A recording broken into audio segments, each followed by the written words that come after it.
5월 7일 주일 오후 시간입니다. 이 시간 우리에게 주시는 하나님의 말씀은 마태복음 27장 55절로 56절 말씀입니다.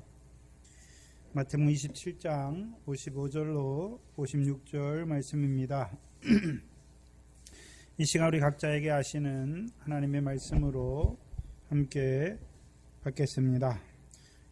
예수를 섬기며 갈릴리에서부터 쫓아온 많은 여자가 거기 있어 멀리서 바라보고 있으니 그 중에 막달라 마리아와 또 야고보와 요셉의 어머니 마리아와 또 세베대의 아들의 어머니도 있더라. 아멘. 오늘 본문은 예수님의 십자가의 죽으심에 대한 두 번째, 그렇죠? 먼저는 백부장이고, 백부장이 예수님의 죽으심과 그 되어지는 죽으신 후에 되어지는 일을 보시고 이는 참으로 하나님의 아들이었다. 그게 백부장의 고백이었죠. 그럼 백부장이 가까이 있는 자예요.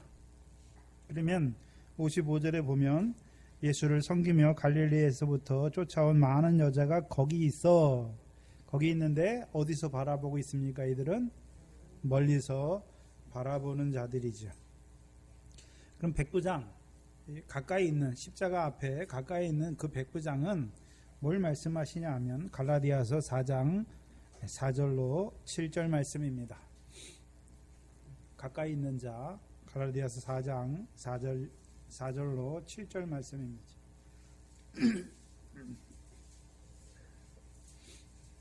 7절 말씀을 보시면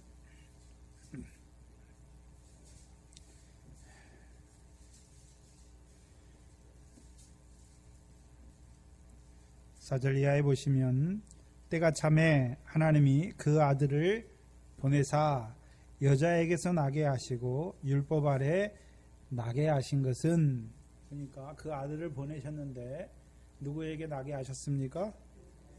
여자에게 나게 하시고 또요 율법 아래 나게 하셨다. 그럼 여자에게 나게 하셨다는 것은 예수님이 남자니까 어머니 여자를 통해서 낳은 것을 말하는 것이 아니라 창세기 3장 15절 말씀이죠.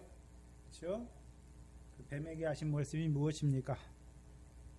내가 여자와 원수가 되고 내 후손도 여자의 후손과 원수가 되게 하겠다 말씀하시고, 그렇죠? 여자의 후손이 내 머리를 상하게 할 것이고 너는 그의 뒤꿈치, 발 뒤꿈치를 물어서 상하게 할 것을 보여주시잖아요.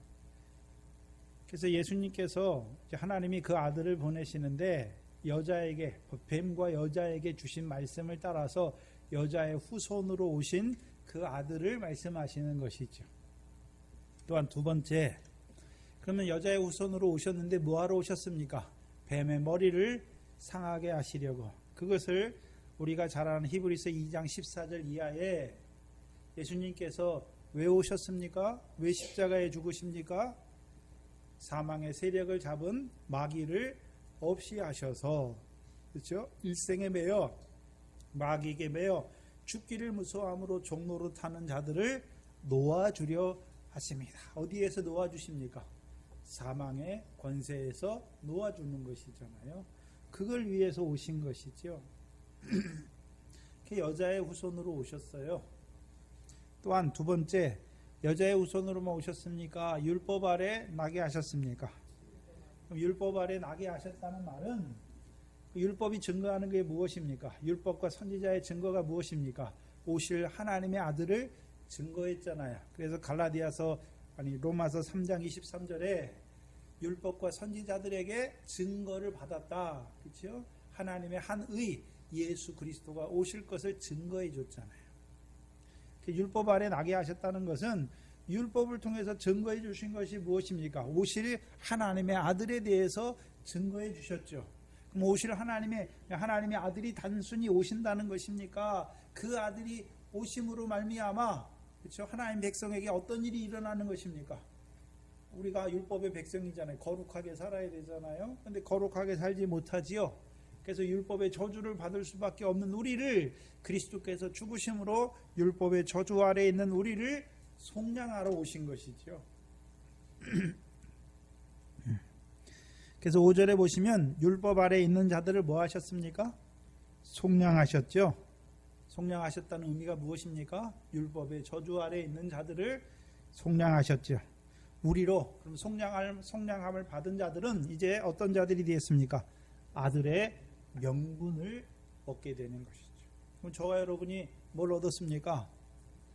우리가 율법의 저주를 받을 수밖에 없지만 그리스도의 율법의 저주에서 속량하신 그리스도의 십자가로 말미암아 오히려 우리가 어떤 자입니까? 저주를 받아야 되는데 오히려 하나님의 아들의 명분을 얻게 되었죠. 그럼 아들의 명분을 얻었다는 말은 갈라디아서 3장 26절이죠.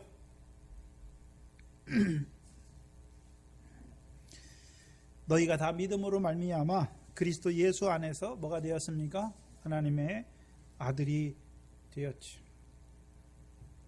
그래서 6절에 너희는 아들인 고로 하나님이 그 아들의 영을 우리 마음 가운데 보내사 우리가 누구를 찾게 됐습니까?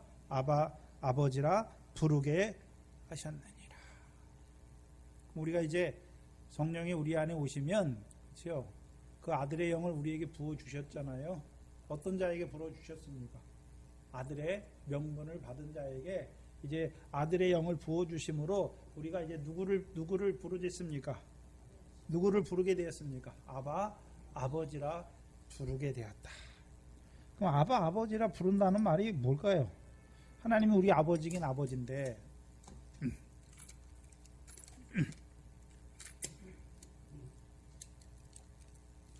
이미 우리가 주기도문을 보면 예수 그리스도 안에서 우리가 하늘에 계신 하나님을 아버지라 불렀잖아요. 불렀지요. 그런데 왜 또 두 번 아버지라 부르는 것입니까? 우리가 예수 그리스도 안에서 하늘에 계신 하나님 아버지를 봤어요. 그분이 아버지 하나님이죠. 그럼 아버지 하나님께서 우리에게 뭘 주시기를 원하시는 것입니까? 상을 주시기를 원하시는데 그럼 우리가 상을 얻으려면 어떻게 살아야 됩니까? 거룩한 백성으로 살아야 되죠. 그래서 우리를 거룩하게 하시기 위해서 우리에게 주신 말씀이 무엇입니까? 율법의 말씀이에요. 근데 우리가 오히려 그 율법을 지킵니까? 범하는 자입니까?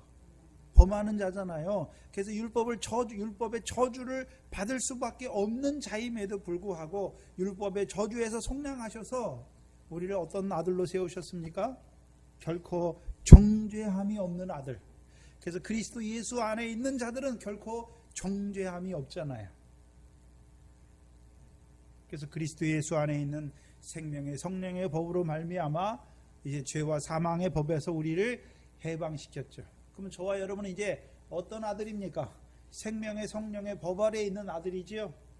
그러니까 이제 우리가 뭐에 매이지 않는 자가 됐습니까? 죄와 사망의 법에 매이지 않는 아들이 되었죠.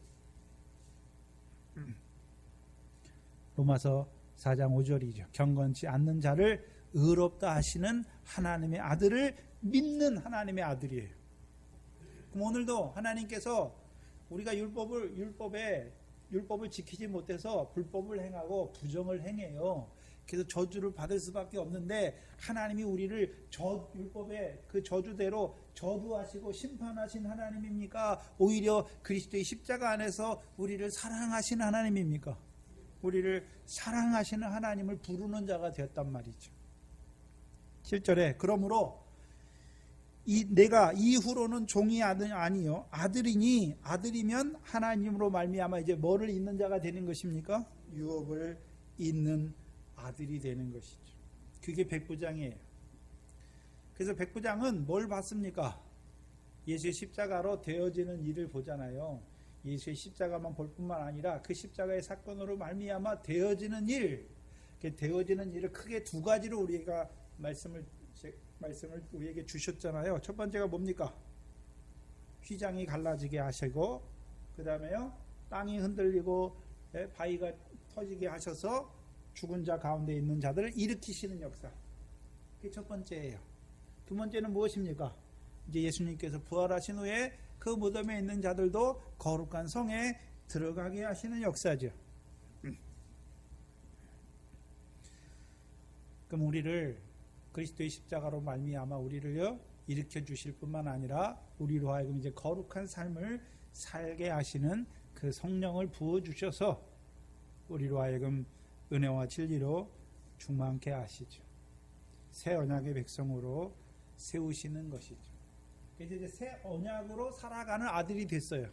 주께서 나를 사랑하신 것 같이 우리도 형제를 사랑하는 그 성령의 열매를 맺음으로 하나님의 나라를 유업으로 얻는 그 열매를 맺는 아들로 살아가게 된 백부장. 그렇죠? 그래서 지난 시간에 백부장, 왜 백부장을 하필 로마 사람들, 많고 많은 로마 사람들 중에 왜 군대에 백부장을 세웠습니까? 믿음의 선한 싸움, 곧 영생을 취하는 그 하나님의 군대로 세우신 자들, 그리스도 예수의 좋은 군사로 세우신 그 역사를 보여주시는 것이죠. 그게 가까이 있는 자들이 아들의 믿음으로 살아가게 하시는 것이죠. 그렇다면 오늘 본문에 보시면 이 여자들은 예수를 섬기며, 그렇죠? 갈릴리에서부터 쫓아온 많은 여자가 거기 있어 멀리서 바라보고 있죠. 그럼 이들도 있기는 어디에 있습니까? 거기 있어요. 거기 골고다에 있어요. 골고다에 있는데 바라보기는 어디서 바라봅니까? 멀리서 바라보는 거예요. 근데 우리가 요한복음 19장에 보면 예수님께서 십자가에 죽으실 때 자기 곁에, 그 십자가 곁에 있는 그 모친을 향해서 여자여 보소서 아들이다 말씀하시고 요한에게는요 보라 내 어머니라고 가까이 있었잖아요. 가까이 있는데 왜 여기서는 또 분명히 거기 골고다에 있는데 왜 멀리서 바라본다고 말씀하는 걸까요?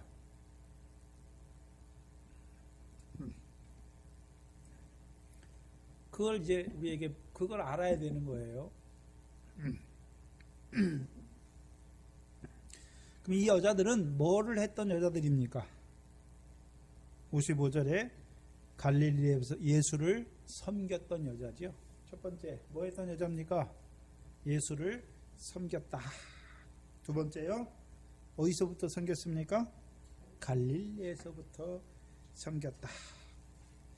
그럼 예수를 섬긴다는 의미가 뭘까요? 누가복음 8장입니다.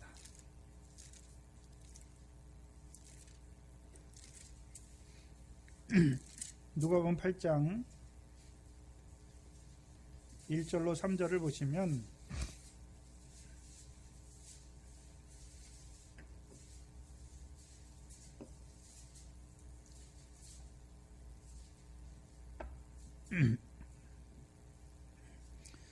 (1절로 3절을) 보시면 이후에 예수께서 각 성과 촌에 두루 다니시며 하나님 나라를 반포하시며 그 복음을 전하실세 12제자가 함께 하였고, 그 다음에 2절로 3절을 보시면 여자들이 쭉 나오는데 첫 번째는 막달라 마리아가 나오고 3절에 보면 또 헤롯의 청지기 구사의 아내 요한나와 또 수산나와 다른 여러 여자가 함께하여 자기들의 소유로 누구를 섬깁니까?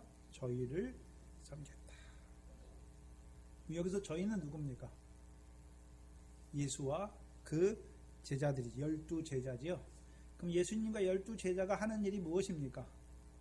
예수님과 12제자를 섬겼다는 의미는 그냥 그들을 섬겼다는 의미가 아니라 그들이 하는 일에 수정되는 거죠. 그럼 그들이 하는 일이 무엇이었습니까? 8장 1절에 하나님의 나라를 반포하시고, 그 다음에 뭐를 전하셨습니까? 복음을 전하시는 거죠. 그래서 하나님 나라를 반포하시고, 하나님 나라가 반포했다는 의미는 하나님 나라가 가까이 왔다 말하는 거죠. 그럼 가까이 왔다고만 말하는 것입니까? 이제 복음을 전해야 됩니까? 복음은 누가 복음입니까? 예수 그리스도가 복음이죠. 그럼 어떻게 전했습니까? 표적이죠. 표적. 표적을 행하는 목적이 무엇이었습니까? 예수가 하나님의 아들 그리스도임을 믿게 하시죠. 그럼 복음이 믿어진 자들, 그럼 예수님과 제자들이 행하는 일이 무엇이었습니까? 예수가 그리스도임을 나타내는 그 표적을 통해서 믿어진 자들로 하여금 복음을 믿게 하여서 어디에 들어가게 하셨습니까? 하나님 나라에 들어가게 하셨죠. 그럼 하나님 나라에 들어가게만 하십니까? 이제 하나님 나라에서 어떤 하나님의 나라의 일을 이루어 가는지도 말씀해 주셨습니까? 그것도 말씀해 주셨잖아요. 그 일에 자기들의 소유로 저희를 섬기는 자들이죠. 그럼 우리가 부자 청년을 한번 보면 부자 청년에게 내 소유를 팔아 가난한 자를 주라. 그리하면 하늘에 보화가 내게 있을 것이다. 그리고 너는 나를 쫓으라 하셨지요. 근데 부자 청년은 자기 재물이 많음으로 근심하며 물러갔지요. 그러니까 하나님 나라에 들어가지 못한 자가 되었죠. 근데 이 여자들은 소유를 가지고 있는데 소유를 팔아서 그렇죠? 하나님 나라에 들어가는 것입니까? 그 소유를 팔아 저희의 하는 일을 섬기는 자들입니까? 저희의 하는 일을 섬기는 자들이죠. 그래서 우리가 잘 아는 그 베드로의 장모가 있잖아요. 저 장모가 열병이 걸렸잖아요. 예수님께서 가서 그 장모의 손을 잡으니까 열병이 떠나고 열병이 떠나고 누구를 수종듭니까? 예수께 수종드는 거예요. 그럼 예수님이 하시는 일에 수종드는 자들 뭐를 가지고요? 자기들의 소유를 가지고. 그렇죠. 그러면 저와 여러분도 해야 되는 일이 무엇입니까? 소유를 가지고 예수님의 일, 하나님 나라를 반포하고 복음을 전하는 그 일에 수종드는 거예요. 그 수종드는 거죠.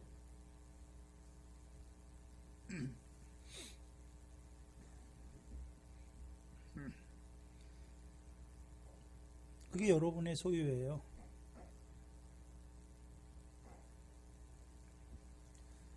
수종든다는 말은 그냥 그 여자들의 수종인데 제자들은 예수님과 같은 일을 하는 거고 이 여자들은 그 일에 수종드는 자를 말하는데 마태복음 20장을 한번 보시면 여기 수종든다는 의미가 무슨 의미로 쓰였는지를 우리가 엿볼 수 있어요. 마태복음 20장 20절로 21절에 보시면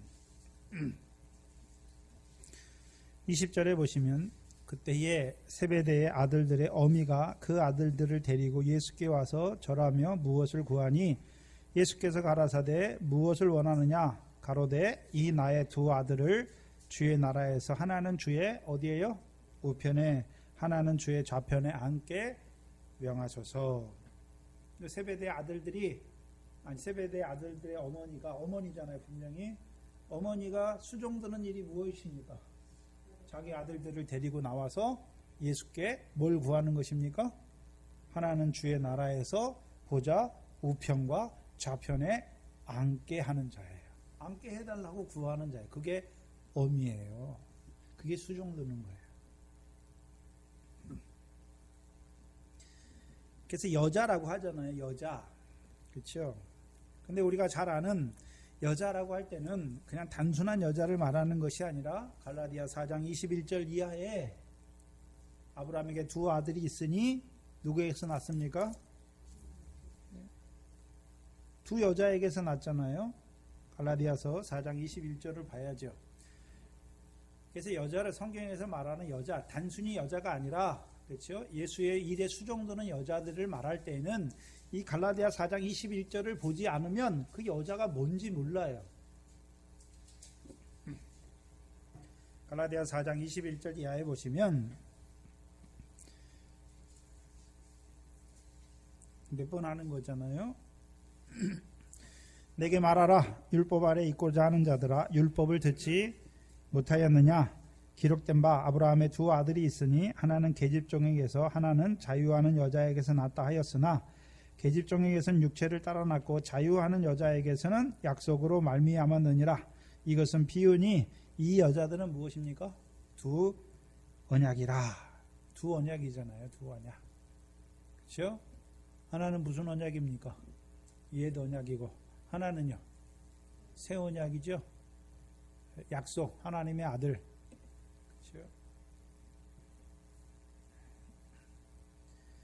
그래서 하가 두 여자잖아요. 두 여자가 하는 일이 무엇이었습니까? 아들을 낳는 거예요. 아들을. 그렇죠? 근데 하가는 어디에서부터 낳습니까? 시내산에서부터 낳았죠. 그럼 모세를 통해서 주신 시내산 율법의 말씀을 가지고 하나님의 백성을 낳아요. 그러면 그 율법만, 신의 산에서 주신 율법의 말씀만 갖고 있으면 다 어떤 자로 살아갑니까? 율법 아래서 종노릇하는 자로 살아가요. 율법 아래서 종노릇하는 자. 그럼 뭐의 종입니까? 여기서 종이라고 할 때는 그럼 율법 아래 사는 자가 무슨 종입니까? 율법 아래 사는 자가 종노릇한대잖아요. 그럼 어디에서 종노릇합니까? 그러면 자유하는 여자를 낳아서 따라 낳은 아들은 자유하잖아요. 아들이라고 그래요. 종과 아들의 차이가 뭡니까? 아들은 유업이 있고 종은요 유업이 없어요. 그럼 오늘도 하나님 백성인데 어떤 사람은 종노릇해요. 하나님 말씀이 있는데 종노릇하고 어떤 사람은 아들이에요. 뭔 차이가 있습니까? 하나님 아버지께 받을 유업이 있는 거고 이 사람은요 유업이 없어요. 그럼 이 사람은 뭘 바라봅니까? 육신으로 살아가는 날 동안에 세상 것을 바라보는 거예요. 그러니까 그거는 받지만 하늘의 유업은 없는 거예요. 아들이라고 할 때는 그렇죠? 아들이라고 할 때는 뭐가 있는 아들입니까? 아버지 하나님께서 갚으시는 상과 영광이 있는 그 유업의 아들이에요.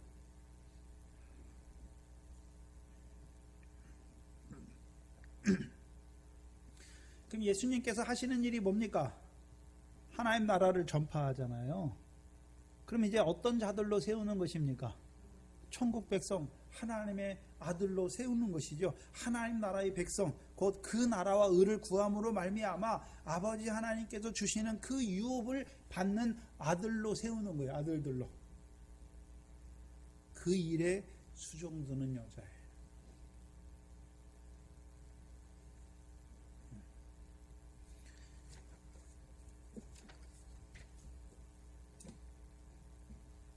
그럼 이들이 어디서부터 왔습니까? 갈릴리에서부터 왔죠. 그럼 이들이 갈릴리에서부터 왔다는 것은 예수님의 일이 어디서부터 시작됐습니까?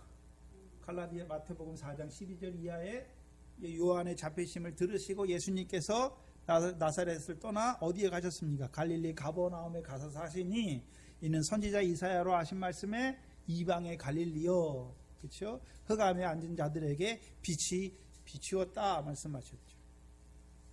그럼 이제 이방의 갈릴리에 있는 갈릴리에서부터 예수님께서 이 땅에 생명의 빛으로 오셨죠. 이제 그 빛이 비춰졌잖아요.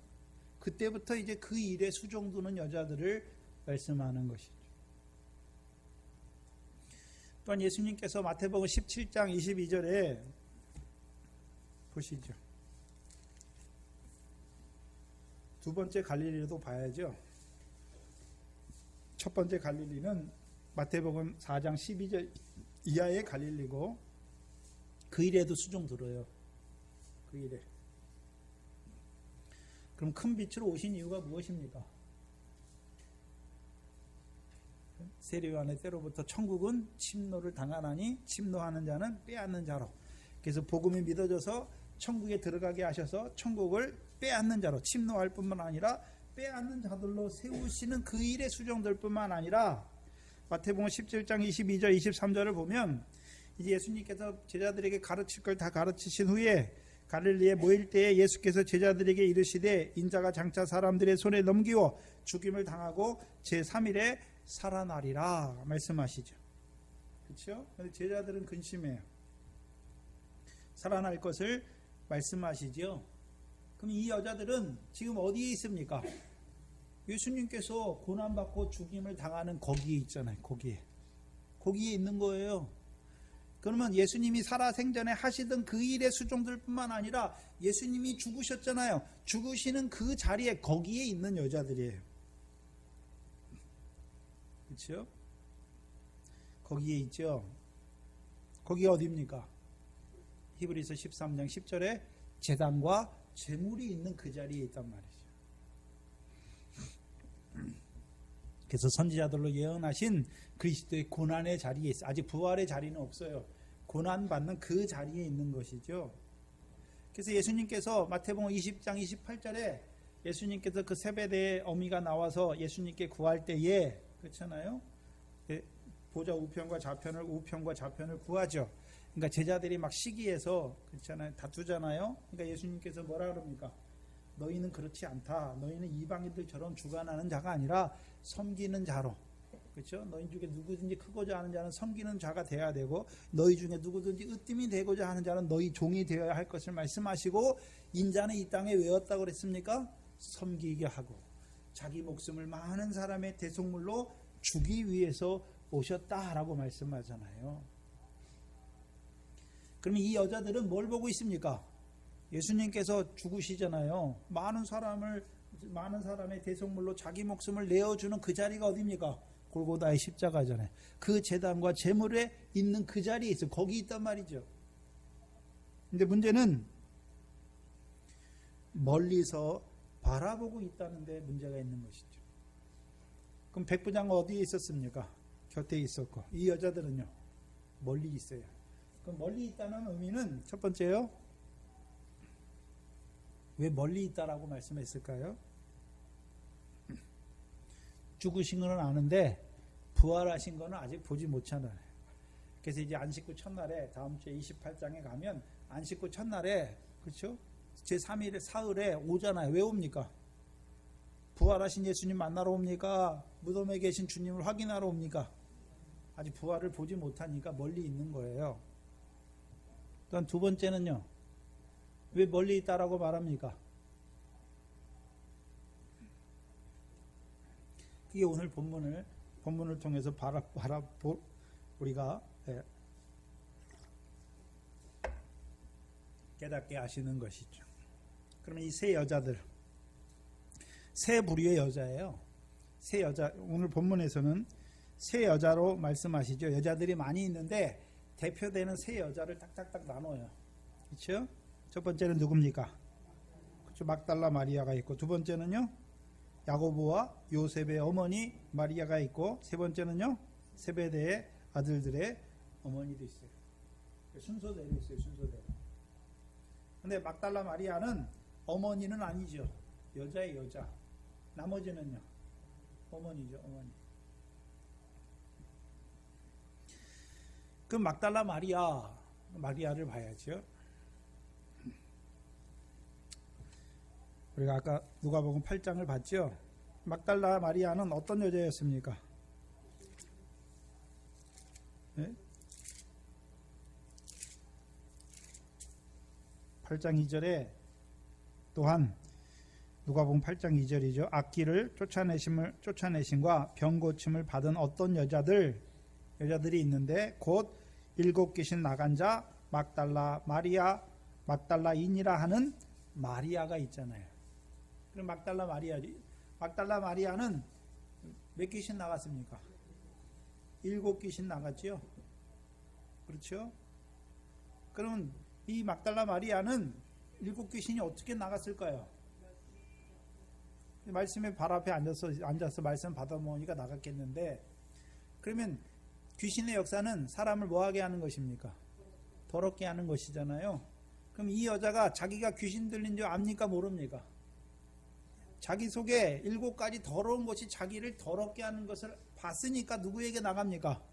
7 귀신 나가게 하실 그리스도께 나갔잖아요. 그렇죠? 예수님 당시에 많은 귀신 들린 자가 있고 병든 자가 있었는데 다 나음 받습니까? 예수님께 자기의 병듦과 더러움을 인하여 예수님께 나오는 자들만 왜 고침받습니까? 나오는 자들만 고침받잖아요.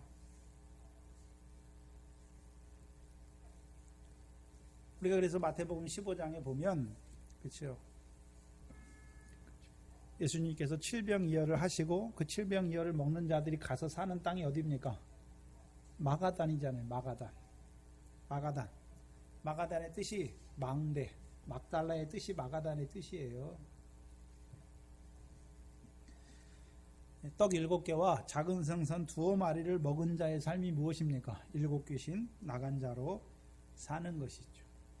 그러면 구약의 다윗은 이스라엘 백성의 역사하던 가나안 7족을 이스라엘 백성에 복속시키는 거죠. 그럼 가나안 7족이 육적 이스라엘에게 어떤 의미입니까? 가시와 올무의 역사잖아요. 그럼 신약에서는 저와 여러분에게 가시와 올무가 무엇입니까? 우리를 더럽게 하는 것이잖아요. 우리를 더럽게 하는 거. 우리는 거룩하게 살고 싶은데 우리 안에 우리를 더럽게 하는 역사가 우리 안에 있는 것을 봐야 하는 것이죠. 예수 믿는데 뭐가 더러운 줄 몰라요. 뭐가 더러운 줄. 예? 광야에 있는데 예수 믿었어요. 물세례는 받았는데 예? 육체로 사는 게 더러운 건지 몰라요. 또한 이제 광야 연단이 끝나고 하나님 나라에 들어왔는데 뭐가 더러운지 몰라요. 세상 염려하는 그것이 더러운 거잖아요. 이제 더 나아가면요. 뭐가 더럽습니까? 우리를 더럽게 하는 우리 속에서 나는 거 7가지가 있잖아요. 마태복음 15장에. 그렇죠? 그 7가지. 악한 생각, 살인의 마음, 간음, 음란, 거짓 증거, 도적질, 회방이잖아요. 이것이 우리를 더럽게 하는 것이죠. 그럼 이 여자는 자기가 더러운 것을 알았지요. 근데 그거를 자기가 쫓아낼 수 있으면 갈 필요가 없잖아요. 근데 쫓아내지 못하니까 누구에게 갔습니까? 다윗의 자손으로 오신 그리스도에게 갔더니 그의 말씀을 들었더니 먼저 자기 속에 더러운 것을 보게 하실 뿐만 아니라 그 더러운 것을 나가게 하시죠. 뭐를 통해서요? 큰 믿음이죠. 큰 믿음. 근데 어떤 믿음입니까?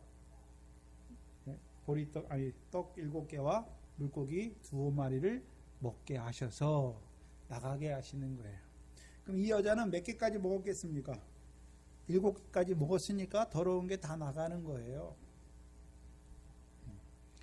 그러면 나간다는 의미는 그럼 우리 속에 형제를 미워하는 마음이 없는 것이 아니라 이제 마음을 다스리는 자가 되는 거예요. 다스리는 자가. 그렇죠? 마음을 다스리는 자가 된단 말이죠. 전에는 내가 예수 믿었는데도 남편이 미우면 미워했어요. 막 미워하고 원망하고 불평하고 내가 저런 남편 만나가지고 이렇게 고생을 한다 그랬는데 이제는요. 남편이 미운 짓 할 때 미운 마음이 들면 처음엔 미워하다가 모를 땐 미워하다가 말씀을 탁 깨닫고 이게 내가 더러운 거지 하면서 어떻게 합니까? 돌이키는 거예요. 마음을 다스리는 거예요. 그 더러운 마음이 나의 말과 행위로 나가기 전에 그걸 더러운 것을 보고 하나님 앞에 내가 더러운지를 아는 거예요. 그러니까 그 더러운 게 마음이 일어났다가 어떻게 합니까? 가라앉는 것이죠. 그래서 마음을 다스리는 거예요. 죄의 소원은 내게 있으나 너는 죄를 다스려라 말씀하셨잖아요. 그 마음을 다스리는 자가 된 거예요.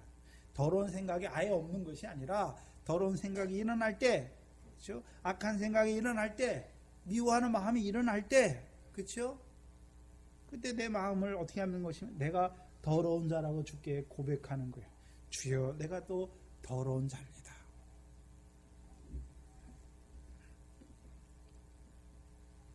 그렇다면 주께서는 어떻게 하십니까? 더럽고 경건치 아니한 우리를 의롭다 하시는 것이죠. 근데 이 7귀신 나간 막달라 마리아가 뭐 하고 있습니까? 수종 들잖아요. 수종. 누구의 일이에요? 그들의 저희의 일에 수종 들잖아요. 그럼 저희는 뭐 하는 자들입니까? 하나님 나라를 전파하고 하나님 나라를 선포하고 반포하고 복음을 전하는 자들인데 아브라함의 자손으로 오신 예수 그리스도를 증거하는 자들입니까? 다윗의 자손으로 오시는 예수 그리스도를 증거하는 자들입니까? 다윗의 자손으로 오시는, 그렇죠? 다윗의 자손으로 오셔서 하시는 그 그리스도의 일에 수종드는 자지요. 수종드는 자잖아요. 그렇다면 생각해 봐야죠. 자, 내가 예수님을 만나고 7귀신이 나갔어요. 그렇죠? 그럼 수종드는 일이 무엇입니까? 자기만 나가는 것입니까? 이제 7귀신 들린 자가 어떤 자인 걸 보고 그를 누구께 데려오면 됩니까? 그리스도께 데려오면 되는 것이죠. 그게 수종드는 일이에요.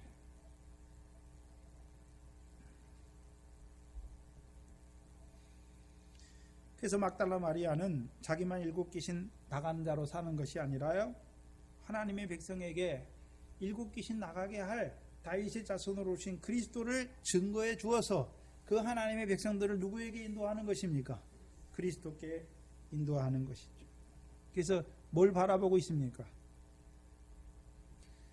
그 십자가를 통해서 하나님의 백성들의 모든 더러운 것을 사하실 것을 바라보는 자죠.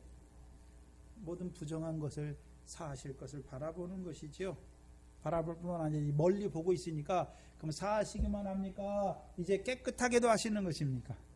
깨끗하게도 하시는 것이죠.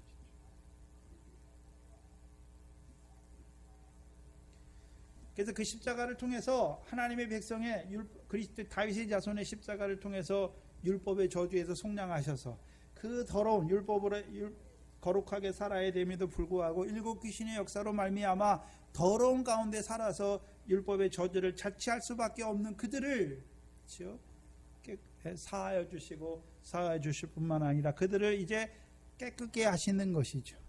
깨끗게 하실 그것을 멀리서 바라보는 것이죠. 그럼 바라보기만 하겠습니까? 이제 그 그리스도의 십자가 앞에 데려오는 자가 되겠습니까? 데려오는 자죠. 그 일에 수종드는 거예요. 그럼 두 번째 막달라 마리아, 그렇죠? 누구누구의 어머니가 나오죠. 두 번째 부류가. 그 중에 첫 번째가요, 야고보와 요셉의 어머니 마리아.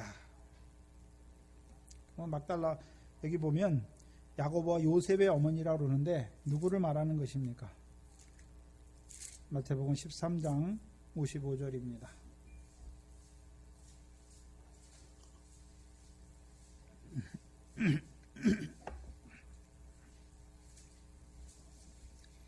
마태복음 13장 53절로 55절을 보시면 예수께서 이 모든 비유를 마치신 후에 거기를 떠나사 고향으로 돌아가서 저희 회당에서 가르치시니 저희가 놀라 가로되 이 사람의 이 지혜와 이런 능력이 어디서 났느냐? 이는 그 목수의 아들이 아니냐? 그 모친은 마리아, 그 형제들은 야고보와 요셉, 시몬과 유다라 하지 않느냐? 그 누이들은 다 우리와 함께 있지 아니하냐? 그런즉 이 사람의 모든 이것이 어디서 났느냐 하고 예수를 배척하니라. 그래서 두 번째 어머니는 야고보와 요셉의 어머니인데 누구의 모친입니까? 예수님의 모친이에요. 예수님의 모친. 예수님의 모친인 마리아를 말하는 거예요. 근데 왜 예수님의 모친인데 왜 예수님의 모친이라 하지 아니하고 야고보와 요셉의 어머니라 말했습니까? 네? 왜 야고보와 요셉의 어머니입니까?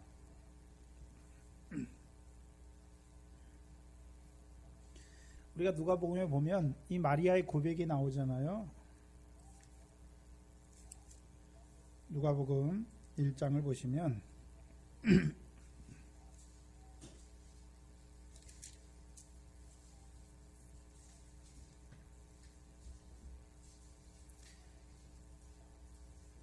이 마리아에게 주신 말씀이 무엇입니까? 31절에 보라 내가 수태하여 아들을 낳으리니 그 이름을 예수라 하라. 저가 큰 자가 되고 지극히 높으신 이의 아들이라 일컬을 것이요 주 하나님께서 그 조상 다윗의 위를 저에게 주시리니 영원히 야곱 집의 왕노릇 하실 것이며 그 나라가 무궁하리라. 그렇죠?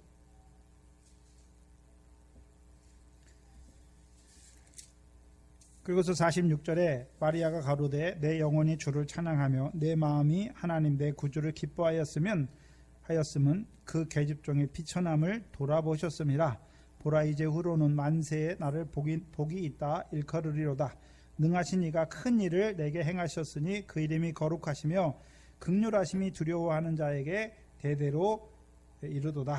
55절에 줄이는 자는 좋은 것으로 배불리셨고 부자를 공수로 보내셨도다. 그 종 이스라엘을 도우사 긍휼히 여기시고 기억하시되 우리 조상에게 말씀하신 것과 같이 아브라함과 및 그 자손에게 영원히 하시리로다.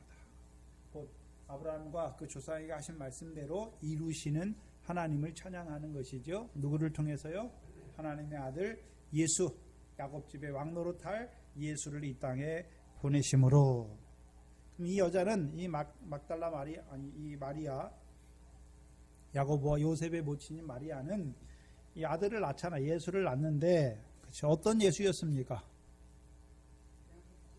야곱집의 왕노릇할 예수잖아요. 그렇죠? 그럼 그가 자랐어요. 그가 자랐지요. 그리고 이제 30세부터는 무슨 일을 합니까? 그 하나님 나라를 반포하고 복음을 전하죠. 특별히 다윗의 아들로 오신 왕으로서의 복음을 전하잖아요. 그럼 그 일에 뭐 하고 있습니까? 수종 들었잖아요. 그렇죠? 그 일에 수종 드는 거예요. 그러면 수종만 들었습니까? 이제 그 유대인의 왕으로서 십자가에 죽으시는 거기에 있습니까? 십자가에 죽으시는 거기에 있죠. 그렇죠? 십자가에 죽으신 거기에 있어요. 그리고 이제 멀리서 바라보고 있죠. 뭘 바라보고 있습니까?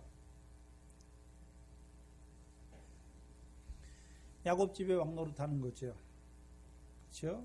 근데 야곱집에 왕노릇 한다는 것은 우리가 이제 계속해서 했으니까 로마서 11장 26절에 그렇죠?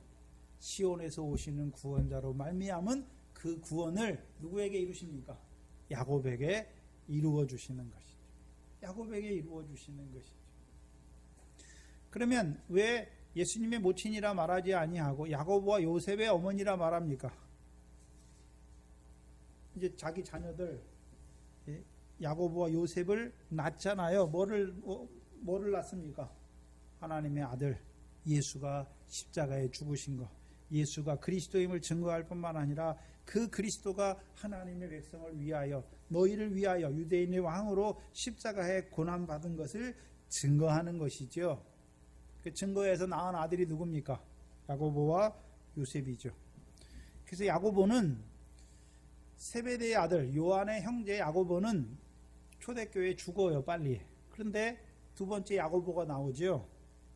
그래서 우리가 사도행전을 보면 야고보가 나오잖아요. 근데 야고보가 교회의 기둥이에요, 기둥. 그래서 이방의 문제들 있잖아요. 그래서 막 사도행전 15장 이하에 보면 어떤 형제들이 안디옥 가서 그렇죠? 너희가 믿음으로 구원을 받았지만 모세의 할례를 행하지 아니하면 구원이 없다 증거하는 그 거짓된 자들로 말미암아 초대 공회가 열리잖아요. 거기서 두 중요한 인물이 누굽니까? 베드로와 야고보잖아요. 그래서 마지막 확정을 짓는 인물이 누굽니까? 야고보예요, 야고보.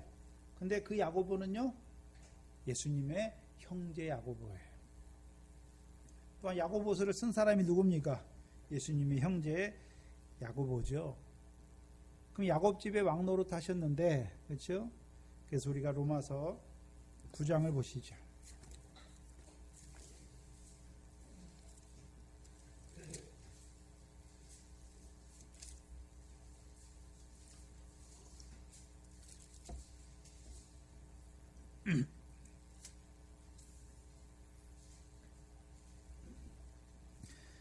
로마서 9장 22절로 24절이죠. 로마서는 다윗의 자손으로 오신 아들이죠. 그의 죽으심과 부활을 증거하는 것이죠. 22절에 로마서 9장 22절로 24절에 보시면 만일 하나님이 그 진노를 보이시고 그 능력을 알게 하고자 하사 멸하기로 준비된 진노의 그릇을 오래 참으심으로 관용하시고 또 영광받기로 예비하신 바 긍휼의 그릇에 대하여 그 영광의 부요함을 알게 하고자 하셨을지라도 무슨 말하리요? 이 그릇은 우리니 유대인 중에서뿐 아니라 이방인 중에서도 부르신 자니라. 뭘로 부르셨습니까? 복음으로. 어떤 복음이요? 다윗의 아들로 오신 그리스도의 복음으로 부르신 자들. 그럼 그 복음으로 부르심 받은 자들은 이제 로마서 9장에서는 그들이 어떤 자라고 말하고 있습니까? 긍휼의 그릇이다. 긍휼을 받은 거예요. 긍휼을 받았죠. 근데 그 긍휼을 받았다는 의미가 어떤 의미입니까? 영광 받기로 예비한 바 긍휼의 그릇이 되었다. 그럼 우리가 이제 긍휼이 그릇이 되었다는 것은 예수 그리스도로 말미암아 로마서는 모든 사람이 죄를 범하였음에 하나님의 영광에 나가지 못하죠. 근데 우리가 이제 모든 죄를 범하여 하나님의 영광에 이르지 못하는데 예수 그리스도로 말미암아 우리가 뭘 입었습니까? 긍휼을 입었으니까 이제 우리가 어떤 자가 되는 것입니까? 영광의 하나님 앞에 나갈 수 있는 자가 됐어요. 그 영광을 유업으로 얻을 수 있는 아들이 된 것을 보여주시는 것이죠. 그러면 이 야고보와 요셉의 어머니가 하는 일이 무엇입니까? 야곱집에 왕노릇할 그 예수로 오셨을 뿐만 아니라 그 예수가 이제 하나님 나라를 전파하고 복음을 증거하는 그렇죠? 다윗의 자손으로 오시는 그리스도를 증거할 뿐만 아니라 그 그리스도께서 이제 십자가에 고난 받으신 것을 멀리서 바라보는 거죠. 왜 멀리서 바라보는 것입니까? 이제 그 믿음으로 그 예수 그리스도 다윗의 자손으로 오신 그리스도를 증거할 뿐만 아니라 그리스도의 십자가를 증거하여 자신의 아들들을 어느 자리에요? 그 그리스도의 십자가를 믿는 자리에 그 제단과 제물 앞에 세우는 자예요. 그게 낳는 자예요. 낳는 자. 아들을 낳는 자예요. 그게 어머니예요. 막달라 마리아는 아직 아들을 낳았습니까? 여자입니까? 여자니까 아직 낳는 자입니까? 이제 인도하는 자입니까? 자매예요. 자매. 그래서 예수님께서 누가 내 형제요 자매요 모친이냐 말씀하시고 누가 내 형제요 자매요 모친입니까? 하늘에 계신 내 아버지의 뜻대로 행하는 자가 내 형제요 자매요 모친이죠. 그래서 예수님이 살아계실 때는 예수님이 하나님 나라를 반포하고 그렇죠? 복음을 전하는 그 일에 수종들다가 이제는요 그 복음이신 예수가 그리스도를 믿어진 자들에게 이제 그리스도의 골고다 십자가로 인도해 주어서 그들도 어떤 자로 세우는 것입니까? 그 십자가로 말미암아 백부장과 같은 아들 야고보와 같은 아들로 세우는 것이죠. 세 번째는 세베대의 아들들의 어머니가 거기 있지요. 그럼 세베대의 아들들의 어미는 왜 거기 있습니까?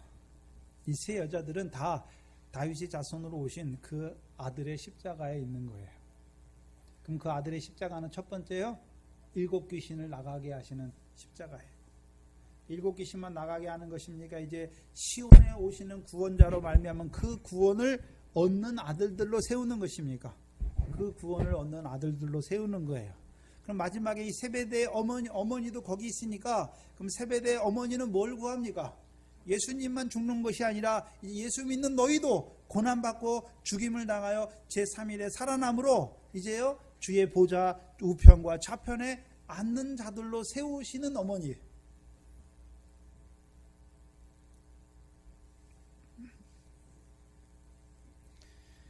그래서 마태복음 20장에 예수님께 그 세베대의 세베대의 아들들의 어머니가 예수님께 나와서 자기 아들들을 하나는 주의 나라에서 보좌 우편과 좌편에 앉게 하여 주시기를 구하니까 예수님께서 그들에게 뭐라고 말씀하셨습니까? 너희가 나의 마시려는 잔을 마실 수 있느냐 묻잖아요.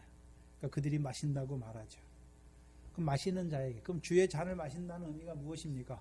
주께서 고난받고 죽임당하고 제3일에 살아났듯이 이제 이들도 고난받고 죽임을 당하고 제3일에 살아나는 자로 세우는 거예요.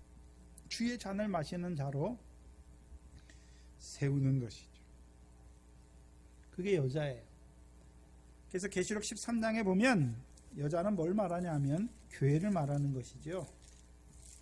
계시록 13장에 보시면 죄송합니다. 12장 1절 2절 계시록 12장 1절 이하에 보시면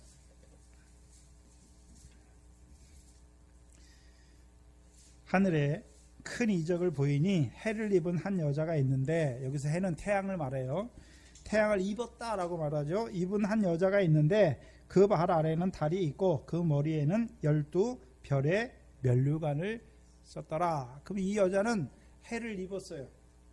해를 입었다는 의미가 뭡니까?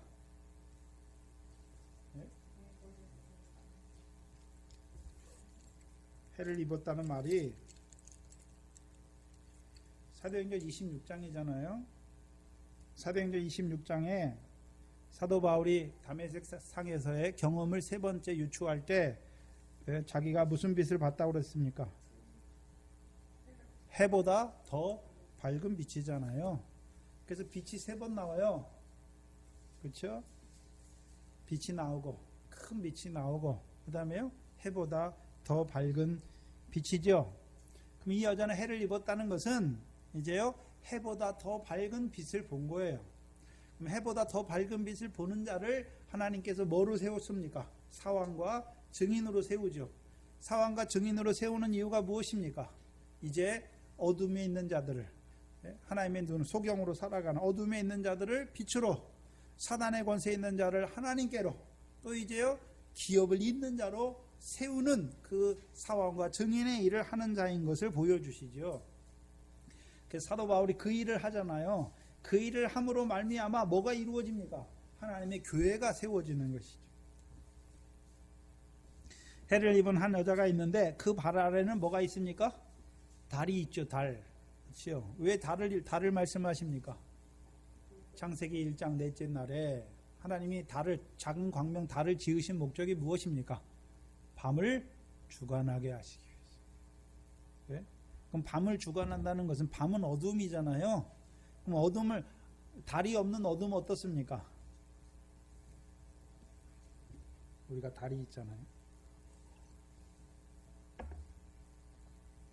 왜 달로 밤을 주관하게 하시는 것입니까? 어둠을 주관하게 하시는 것입니까? 달이 없으면 어둠이 어둠인지 몰라요. 근데 달이 있으면요, 어둠이 뭔지를 알게 되는 거예요. 달은 율법의 역사잖아요. 율법의 역사. 그럼 율법을 통해서 뭐를 깨닫게 하십니까? 내가 어둠에 속한 자, 죄인이라는 걸 깨닫게 하셔서, 그럼 죄로 정죄하시는 것입니까? 그 몽학 선생을 통해서 그리스도께 나아가게 하는 것입니까? 그리스도께 나아가게 하는 것이죠. 또한 그 머리에는 12별의 면류관이 있잖아요. 왜 하필 12별입니까? 13별은 안 되고 14별은 안 됩니까? 여자는 교회를 말하는데 교회가 하는 일이 뭡니까? 사왕과 증인의 일을 하는 것이고 하나님 백성에게 죄를 깨닫게 해서 죄가 더한 것에 은혜가 넘치는 그 은혜 안에서만 살아가게 하시는 것이고 12별의 면류관을 보여주시는 것이죠. 왜 12개입니까? 영광성에 문이 몇 개입니까? 문과 기초석이 12개잖아요. 그래서 우리가 그 영광성에 들어가는데 그 한 문을 통해서 들어가게 돼 있어요. 한 문을 통해 들어가게 돼 있는 거지요. 그래서 그들로 하여금 이제 그 하늘의 별과 같은 영광, 12면류관을 바라보는 자들로 세우는 것이죠. 근데 이 여자가 아이를 베어 해산하게 되매 아파서 애써 부르짖더라. 하늘에 또 다른 이적을 보이니 보라 한 큰 붉은 용이 있어. 그래서 계시록의 용은 사단이잖아요. 사단이 하는 일은 뭡니까? 머리가 7이요 뿔이 10이라. 그 머리에 7 면류관이 있는데 그 꼬리가 하늘 별 3분의 1을 끌어다가 땅에 던지더라. 용이 해산하는 여자 앞에서 그가 해산하면 아이를 뭐 하고자 합니까? 삼키고자. 그러면 마귀가 하는 일이 뭡니까? 두루 다니면서 삼킬 자를 찾는 거죠. 삼킬 자. 그래서 마귀가 어떻게 삼킵니까? 바다의 권세로, 사망의 권세로, 음부의 권세로 삼키죠. 죽이는 게 아니라 삼키는 거예요. 그럼 언제 내놓습니까? 마지막 흰보자 심판대 앞에서 바다가 그 가운데 죽은 자를 내어주는 거예요. 왜? 삼켰으니까 내어주는 거예요. 사망이 죽은 자 가운데 그 가운데 죽은 자를 내어주고 음부가 그 가운데 죽은 자를 내어주게 되는 것이죠. 그럼 내어줄 때는 따로 있지만 지금 이제 내어주기 전까지는 이 용이 하는 일이 뭡니까? 하나님의 백성, 여자가 낳은 아들을 삼키는 거예요. 미혹의 역사잖아요. 미혹의 역사.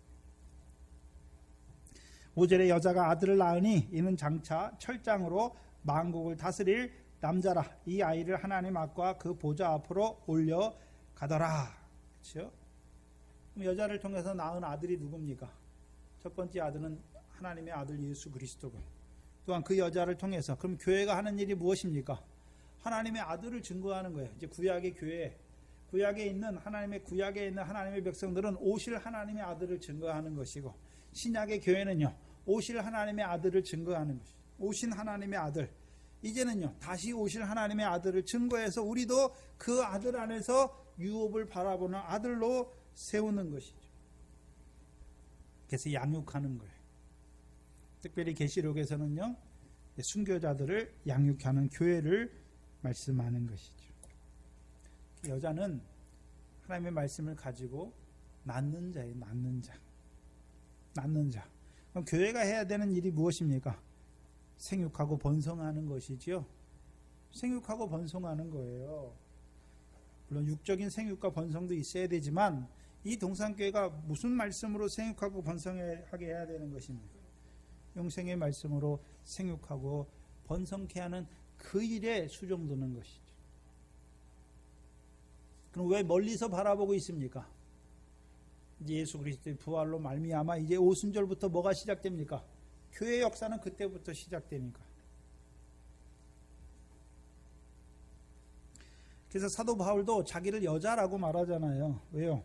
사도 바울이 분명히 남자인데 갈라디아 4장 19절 이하에서는 나의 자녀들아 너희 속에 그리스도의 형상에 이르기까지 다시 너희를 위하여 해산에 수고를 하는 어미잖아요. 그러면 자식을 낳았잖아요. 이미 낳았으니까 이제 그들이 그리스도의 형상에까지 자라도록 뭐 하고 있습니까? 다시 해산에 수고를 하는 여자가 되는, 어머니가 되는 것이죠. 이게 교회를 말씀하는 거예요. 그럼 교회가 해야 되는 일이 무엇입니까? 교회를 믿는 게 아니에요. 교회는 그리스도의 일에 수정되는 거예요. 그리스도의 일에 수정되는 거예요. 오늘도 하나님 나라를 반포하고 오늘도 복음을 증거하여서 그들로 복음을 믿게 하실 뿐만 아니라 그들로 하나님의 나라에 들어가게 하고 이제 다윗의 자손으로 오신 그 아들을 믿게 하여서 그들로 하나님의 나라를 유업으로 얻는 열매 맺는 그 하나님 나라 백성으로 생육하고 번성케 하는 그 교회를 말씀하는 거예요.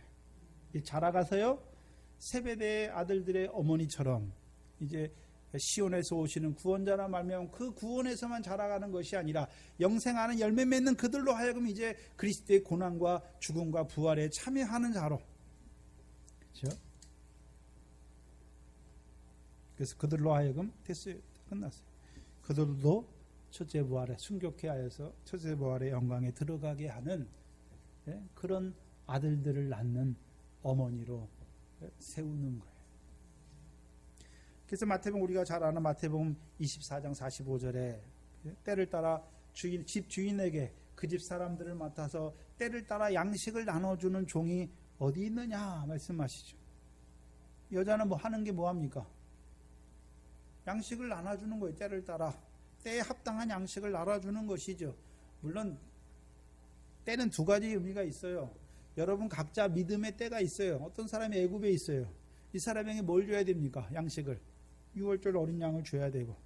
이 사람은 광야에 있어요. 그럼 이 사람에게는 무슨 양식을 줘야 됩니까? 신령한 식물과 신령한 음료를 줘야 되는 것이고. 그렇죠? 이 사람은 이제 하나님 나라에 있어요. 위의 것을 바라봐요. 그럼 이 사람에게 뭘 줘야 됩니까? 비유의 말씀을 줘야 되는 것이죠. 비유의 말씀을 줘야 되는 것이죠. 그래서 밀과 보리의 결실을 해요. 그럼 그에게는 뭘 줘야 됩니까? 다윗의 자손으로 오신 그 아들을 증거하여서 그로 하여금 이제 그도 어떤 자로요? 그렇죠. 일곱 귀신 나갈 뿐만 아니라 그 하나님 나라를 유업으로 얻는 열매 맺는 백성으로 세우는 것이죠. 음부의 권세가 해하지 못하는 하나님의 교회로 세워가는 그 일에 수정되는 거예요. 교회가 그 일을 하는 것이 아니라 그 일에 수정되는 거예요. 그 일에. 그럼 교회는 목회자만 그 일을 하는 것입니까? 여러분 자신이 이제 말씀을 받아서 그 삶을 사는 거예요. 생육하고 번성한 그 삶을 사는 것이죠. 하나님 나라를 유업으로 얻는 열매 맺는 생명으로 사는 것이고, 그렇죠? 여러분의 그 열매 맺는 생명을 통하여 형제를 사랑하는 그 사랑을 통하여 이제 한 생명 한 생명 또 교회를 인도해서 그들도 이제 교회 안에서 자라게 하여서 그들도 바다와 사망과 음부의 권세에 해함받지 않는 하나님의 교회로 세울 뿐만 아니라 더 자라가서는요 그리스도의 고난에 참여하는, 그렇죠? 그 첫째 부활의 영광에 참여하는 자들로 생육하고 번성케 하는 그 일에 수정되는 하나님의 교회의 역사를 보여주시는 것입니다. 그러면 하나님이 세우신 이 동산교회는, 그렇죠? 어떤 교회로 오늘도 생육하고 번성하고 있습니까? 그럼 이 교회에 속한 우리 자신들은 지금 나는 어떤 믿음에서 어떤, 그렇죠? 어떤 하나님의 백성으로 어떤 유업을 잇는 자로 살아가는가, 그렇죠? 봐야 하는 것이죠. 또한 하나님의 백성들로 이 말씀을 받는다 하면서도 아직도 바다와 사망과 음부의 권세에 해함을 받는 부분이 있는 것을 또한 보여주시고, 이제 여러분이 우리가 이제 해함 받지 않는 자로 살기를 원하는 것이고, 이제 나만 그 해함을 받지 않는 것이 아니라 저도, 그렇죠? 하나님이 주신 남편도, 하나님이 주신 자녀도, 저도 해함을 받지 않는 하나님의 백성으로 사는 그 일에 수정되는 하나님의 백성의 삶을 사는 것입니다. 그것이 교회의 삶이에요. 특별히 이 동산교회는 전도사님을 통해서, 그렇죠? 그 첫째 부활의 영광을 증거해 주셨을 뿐만 아니라 이제 그 첫째 부활의 수를 채워가는 것이죠. 근데 처음부터 첫째 부활이 아니라 이제 자라가야 되는 거예요. 바다의 권세를 이기고 사망의 권세를 이기는 것이고 음부의 권세를 이기는 그들에게 이제 그리스도의 고난과 장사와 그렇죠? 그 부활을 가르쳐서 그들도 이제 그들의 삶이 그 첫째 부활의 영광에 합당한 자로 살아가는 자로 세우는 것이죠. 주의 잔을 마시는 자로 세우는 거예요. 근데 문제는 평상시에 하나님의 말씀을 지키는 자가 그때 가서도 하나님의 말씀 때문에 죽는 거예요. 동산교회는 참 이상하지요. 예수 믿으러 나왔는데 맨날 죽으라 하고 소유를 팔라 하고 그렇죠? 왜요? 우리가 이 땅의 삶이 영원한 삶이 아니고 이 땅의 삶은 잠깐인 것을 보여주셨으니까. 또한 우리에게 그 첫째 부활의 영광까지 보여주셨으니까 이제 첫째 부활로 생육하고 번성하는 그때 가서가 아니라 지금 그렇죠? 어린 양의 생명책에 농명된 그 이름으로 살아야 되는 것이죠. 지금.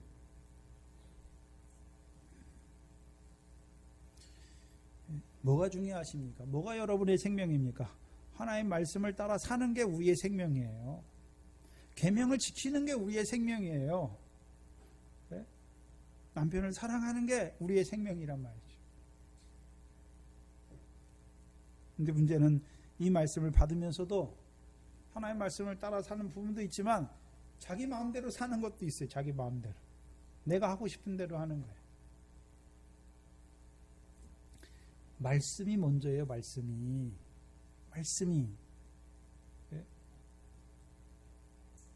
그 말씀 안에서 여러분의 삶이 이루어져야 여러분의 삶이 유업을 잇는 상을 잇는 삶이 되지. 말씀이 아니라 내가 살고 싶은 대로 사는 것은 그건 육체의 소욕을 따라 사는 삶이라서 아무것도 없어요. 썩어지는 거예요. 썩어지는. 근데 그 선악을 분별해야죠. 분별하고 이제 썩어지는 그 악을 따라 사는 그것이 점점 끊어져야 되는 것이죠.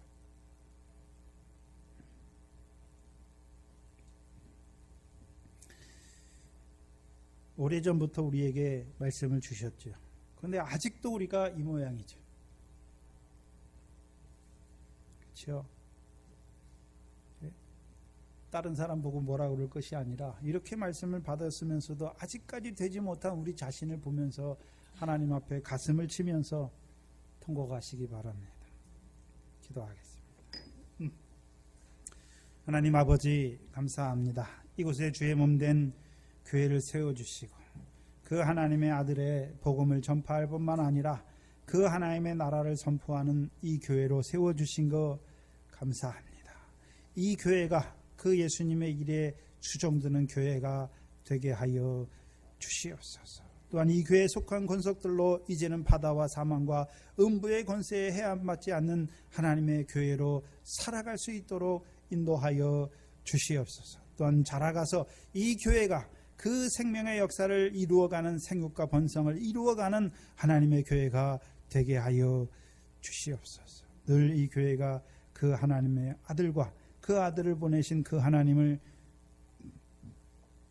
증거하는 그 일에 늘 수종드는 그 일을 앞세우는 하나님의 교회로 살아갈 수 있도록 인도하여 주시옵소서. 또한 하나님의 교회에 속한 권속들을 붙들어 주시고 저희에게 주신 믿음을 따라서 저들의 삶이 오늘도 상킴을 받지 아니하고 해를 받지 아니하며 이제 하나님의 나라를 유업으로 얻는 그 결실과 열매로 풍성하게 이루어질 수 있도록 붙들어 주시고 더 나아가서는 이제 주께서 가르쳐 주신 그 고난과 죽음과 제3일에 살아나는 그 말씀을 이루어가는 하나님의 복된 백성들 되게 하여 주시옵소서. 감사하며 예수님의 이름으로 기도하옵나이다. 아멘. 찬송가 245장입니다.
저와 여러분이 교회인데 교회는 뭐가 나가야 됩니까? 샘물이 흘러가야 되고요. 생명의 양식이 나가야 되고 은혜가 나가야 되고 사랑이 나가야 되는 거예요. 그래야 그리스도를 아는 냄새가 나는 거죠. 여러분 속에서 원망이 나가고 불평이 나가고 미움이 나가고 세상 염려가 나가는 그거는 그렇죠. 생명을 쫓는 냄새가 아니에요. 사망을 쫓아 나는 냄새죠. 그래서 내가 살아있는지 아니면 내가 죽은 자인지 또는 죽어도 얼마나 죽어서 냄새가 얼마나 나는지 자기를 봐야 되는 것이죠. 주기도문으로 예배를 마치겠습니다. 하늘에 계신 우리 아버지여, 이름이 거룩히 여김을 받으시오며 나라의 마옵시며 뜻이 하늘에서 이룬 것 같이 땅에서도 이루어지이다. 오늘날 우리에게로 온 양식을 주옵시고 우리가 우리에게 죄 지은 자를 사하여 준 것 같이 우리 죄를 사하여 주옵시고 우리를 시험에 들게 하지 마옵시고 다만 악에서 구하옵소서. 나라와 권세와 영광이 아버지께 영원히 있사옵나이다. 아멘.